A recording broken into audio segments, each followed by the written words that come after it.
Hello மக்களே! பொதுவாவே Indian products எல்லாமே அப்ராட்ல ரொம்ப காஸ்ட்லியா தான் இருக்கும். எந்த பொருள் வாங்குனாலுமே நம்மளுக்கு இந்தியாவ விட double or triple the price தான் இருக்கும் இங்க. அதிகபட்சம் ஊர்லேருந்து வரும்போதே நான் மோஸ்ட்டா எல்லா பொருளும் எடுத்துட்டு வந்துருவேன். பேசிக்கான பொருள்லாம் இங்க வாங்கிக்கிட்டாலும், நெய், தேங்காய் எண்ணெய்லாம் நான் வீட்ல ஃப்ரெஷ்ஷா செஞ்சது வந்து எப்பவுமே ஊர்லேருந்து வரும்போது எடுத்துட்டு வந்துருவேன். ஆனா இந்த டைம் நானு நெய் நெறையா இருக்குன்னு மிஸ்கால்குலேஷன் பண்ணி ரொம்ப கம்மியா எடுத்துட்டு வந்துட்டேன். நான் ஊர்லேருந்து வந்து ஒரு 3, 4 மந்த்ஸ்லயே எனக்கு நெய் காலியாயிடுச்சு. அதிகபட்சம் பாப்பாக்கு வந்து நான் ஊர்லேருந்து எடுத்துட்டு வந்த நெய் தான் யூஸ் பண்ணுவேன். அது வந்து எங்க அம்மா ஃப்ரெஷ்ஷா ஸ்க்ராட்ச்லேருந்து ஃபுல்லா ஃப்ரெஷ்ஷா வந்து எனக்கு பண்ணி குடுப்பாங்க நெய்யி. அதுதான் யூஸ் பண்ணுவேன். 3, 4 மந்த்ஸ்ல காலி ஆனதுனால நானே வீட்ல நெய் காய்ச்சுவேன். அ முன்னாடியும் காய்ச்சுவேன். அம்மா குடுத்து அனுப்பும்போது யாராவது வேணான்னு சொல்லுவாங்களா? இப்போ பாப்பாவுக்குமே நான் வீட்ல வந்து நான் காய்ச்சுற நெய் தான் யூஸ் பண்ணிட்டுருக்கேன். ரொம்ப ஈஸி ஆக்சுவலா நெய் காய்ச்சுறது வந்து. நம்மளுக்கு மேக்ஸ் ஒரு 1/2 அன் ஹவர் தான் எடுக்கும்.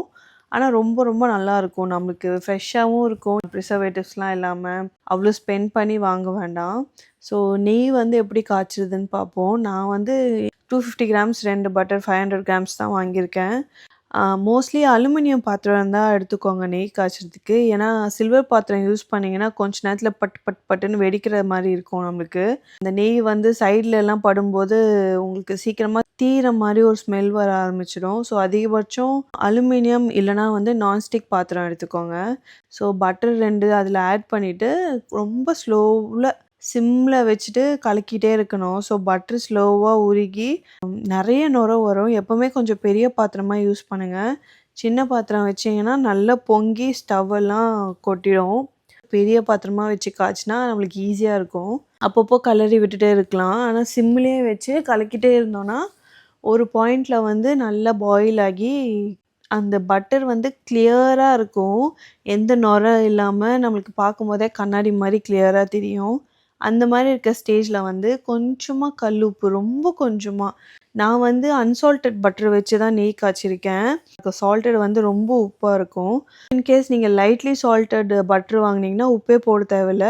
அன்சால்டட் பட்டருங்கிறதுனால லாஸ்ட்டா ஆஃப் பண்ற ஸ்டேஜ்ல வந்து கொஞ்சம் கல்லுப்பு போட்டுட்டு, வீட்ல தயிர் இருந்தா கொஞ்சம் தயிர் எடுத்து கொஞ்சம் தண்ணி ஊத்தி நல்லா மிக்ஸ் பண்ணிக்கிட்டு, முருங்கைக்கீரை இருந்துச்சுன்னா, அத வந்து அதில டிப் பண்ணி உப்பு போட்டு ஒரு 2 செகண்ட்ஸ்லயே முருங்கைக்கீரையும் போட்டு, முருங்கைக்கீரை நல்லா கிரிஸ்பியா ஃப்ரை ஆனதுமே நெய்ய ஆஃப் பண்ணிடணும். அவ்வளோதான் நெய் காய்ச்சினது முடிஞ்சிருச்சு. ரொம்ப ரொம்ப சிம்பிள், ரொம்ப ஈஸி.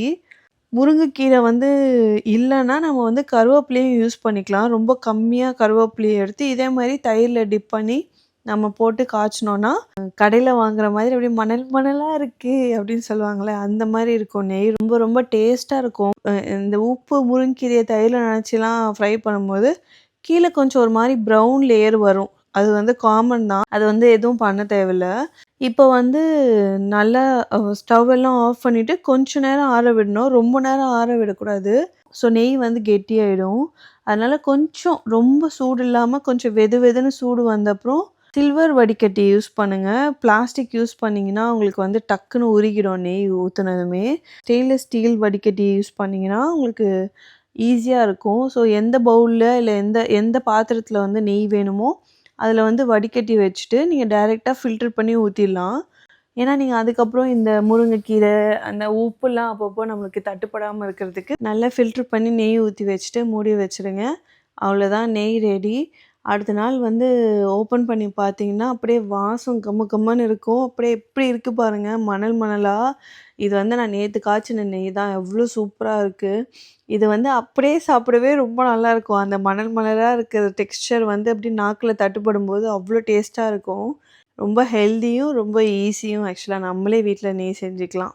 நான் இந்த மாரி தான் அப்ராட்ல இருந்தாலுமே வீட்லயே நெய் செஞ்சுட்டு ஹெல்தியா குழந்தைக்கு குடுக்குறேன். நீங்களுமே இந்த மாரி ட்ரை பண்ணி பாருங்க மறக்காம. இது வந்து நான் ஒரு 1 1/2 மாசத்துக்கு முன்னாடி காய்ச்சின நெய். இதுவும் பாருங்க எவ்ளோ மணல் மணலா இருக்கு. இந்த நெய் வந்து ஆக்சுவலா என்கிட்ட முருங்கைக்கீரை இல்லன்னு கருவேப்பில போட்டு தான் நான் காய்ச்சினேன். அதுவுமே பாருங்க எவ்ளோ மணல் மணலா இருக்கு. இது வந்து நம்ம ஃப்ரிட்ஜ்லயும் ஸ்டோர் பண்ணி வச்சுக்கலாம். நான் வந்து பாதி ஃப்ரிட்ஜ்ல வச்சுட்டு, கம்மியா இருக்கிறது வந்து வெளிய வச்சு ஸ்டோர் பண்ணி யூஸ் பண்ணுவேன். உங்களுக்கு ஒரு கம்பேரிசனுக்காக நான் இத காட்டுறேன். நேத்து நான் காய்ச்சின நெய்யும் இதே மாரி இருந்துச்சு. ஒரு 1 1/2 மாசத்துக்கு முன்னாடி காய்ச்சின நெய்யுமே இப்படிதான் அப்படியே எப்படி இருக்கு பாருங்க மணல் மணலா. இதே மாரி நெறைய குக்கிங் சம்மந்தப்பட்ட வீடியோ பார்க்க மறக்காம சேனல சப்ஸ்கிரைப் பண்ணிடுங்க.